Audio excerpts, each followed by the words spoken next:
Hi everyone, this is Becca from Becca's Music Room. I'm a music teacher and teacherpreneur who talks about teacher tips, teacher lives, and everything that might make your life just a little bit easier.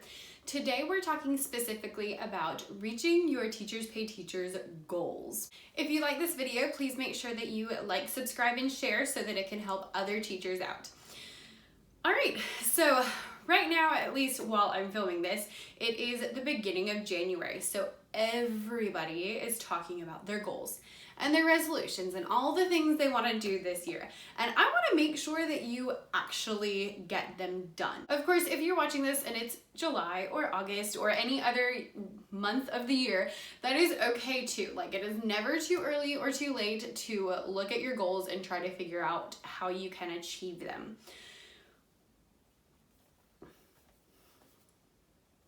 So first, some of you might be thinking, do I really need to set goals?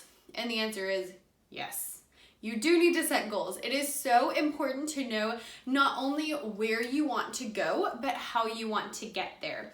So I do recommend that you set goals. I learned all about goals while reading the book called Goals by Brian Tracy. It is a wonderful book and talks all about ways to achieve them and just all sorts of things to make that happen. One thing that was really interesting was a study that they did. They talked to a bunch of college graduates from Ivy League schools and found out how many of them had goals, had written down goals, and didn't really have goals at all.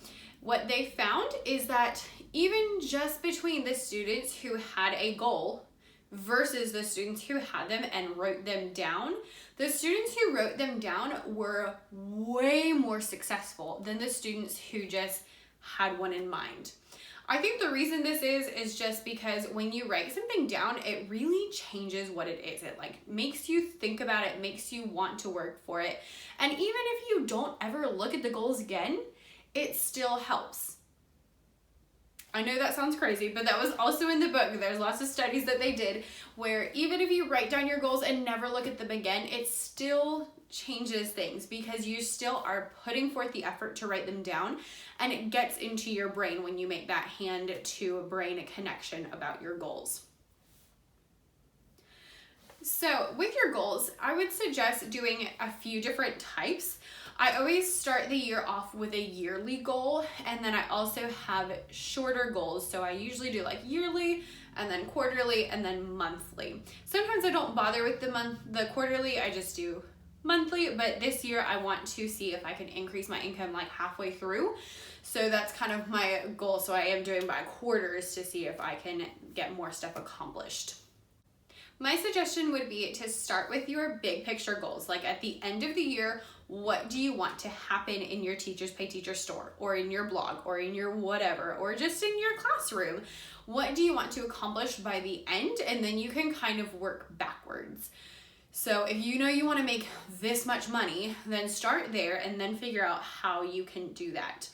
Figure out what you need to do each quarter to do that, how much you need to make each month to do that. Or if you know you want to make a certain number of products, then figure out how many you need for the year and then divide that out. I do like quarterly or monthly goals because you can switch them. So instead of saying like I have to do 5 products every single month, you could say, okay, I'm gonna do 3 products while we're in school and then 5 during the summer because we're not in school, so I have a little bit more time. Now, once you have all of these things down, it might look like a lot of stuff and it might be a little overwhelming, and that's okay. My biggest suggestion would be to look at all your things, maybe write down everything for the whole year, and then just look at what you can accomplish like one at a time. I really think it's important to tackle projects one at a time. The reason is because once you get something figured out, then it's easier to move on. For example, I actually started my blog a whole year before I started my Teachers Pay Teachers shop. I am so glad that I did that. First of all, because it already gave me a base of followers and people that I was talking to and people were more familiar with me. But secondly, because I had a whole year to figure out blogging stuff before I ever even went into the TPT world. Now, if you are backwards and you started with TPT, that's okay. You can maybe hold off on the blog until you feel okay with this. But what I mean by that is just if you can do one project at a time, it'll be easier. Now, I still blog, but because I've been doing it, it takes less time during the week and it's automatic. Like, I'm so used to it that I just know that on Monday I write a blog post and it doesn't take a long time anymore. As you do things, they become more automatic, they become easier, and it's easier to add another thing. So once I got to the point where my blog posts were once a week, easy peasy, I already know what I'm doing, then adding TPT was a lot easier than if I had tried to tackle them both at the same time.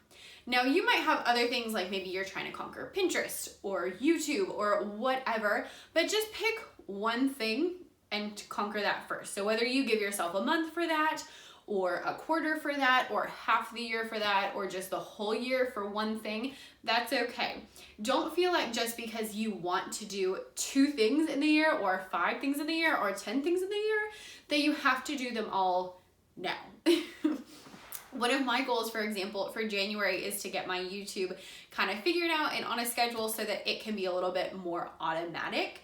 And I know that I have other things I want to do later on in the year, but this is kind of what I'm focusing on for that first quarter area, for that first month, really trying to get this solid. And once I do, then I can move on to other projects on my list. The next thing that people sometimes forget about is scheduling time to make your goals happen.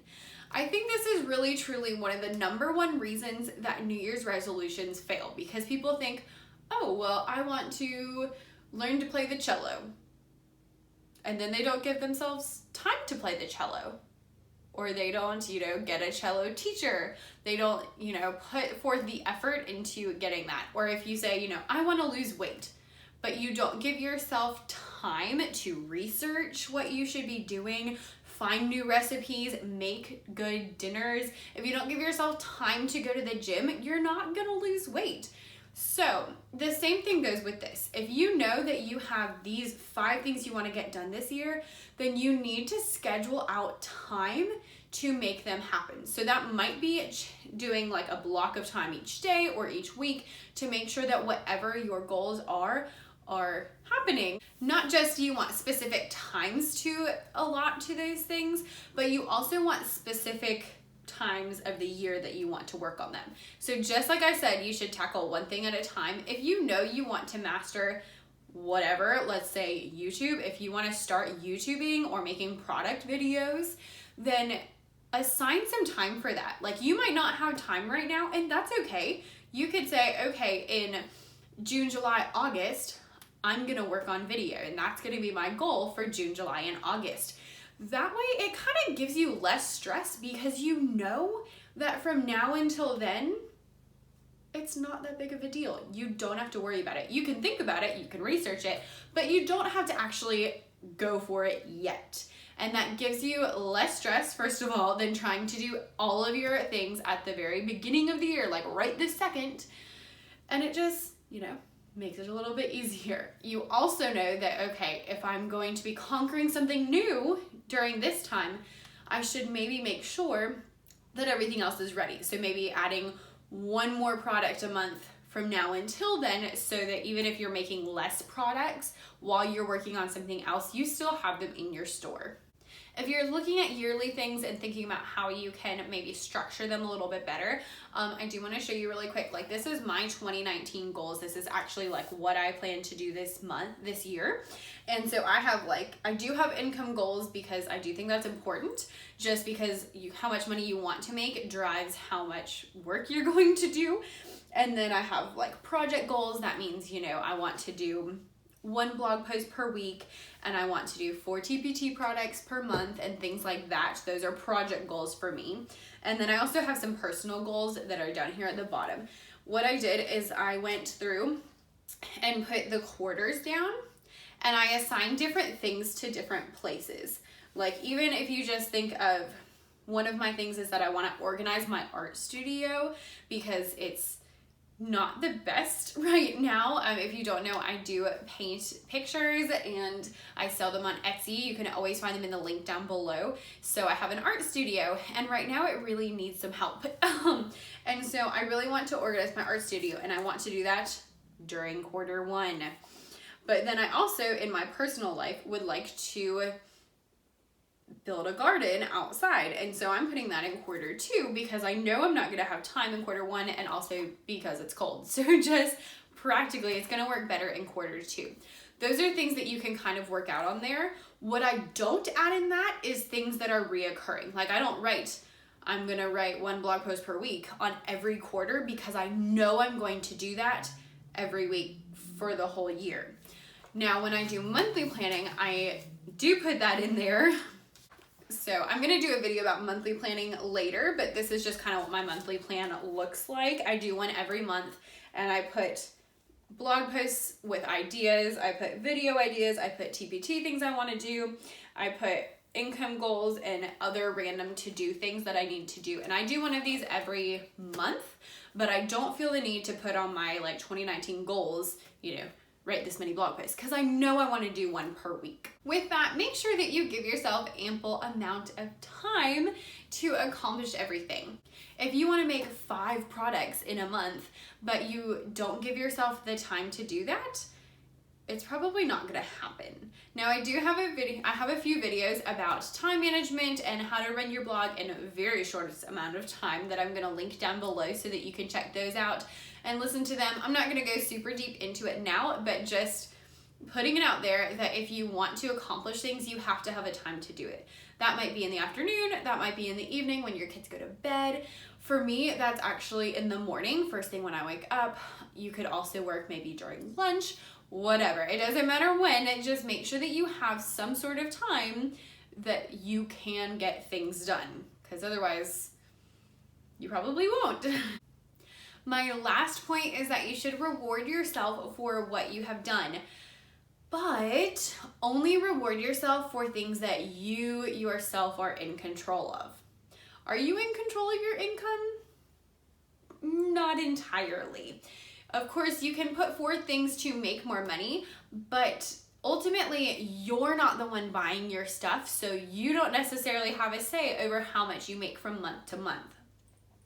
So, although income goals I do believe are important, I wouldn't suggest rewarding yourself based on how much money you make, or how many products you sell, or anything or how many page views you have, or how many followers you have. But instead of that, reward yourself based on things that you are doing. So maybe you want to make 5 products this month and you accomplish that. That's when you get a reward. Or if you have made 100 videos, that's when you get a reward. Or once you've done a whole 2 months of blogging consistently, that's when you get an award. Those things are much better because you are in control of them and it depends on you. Other things like page views and followers and product sales and things, they are important and they are very correlated, of course. And you do want to have goals for how much money you want to make and that kind of stuff. But don't be so wrapped into that you forget about how much work you're putting into it. So reward yourself based on things that you are doing. What are some things that you do to help you accomplish your Teachers Pay Teachers goals? Let me know down in the comments so that you can help join the conversation and help me and everybody else to do much better with their goals this year. If you enjoyed this content, please like, subscribe, and share. And if you subscribe, there will be some more videos coming out about similar things in the future. Thank you so much for watching and have a wonderful week.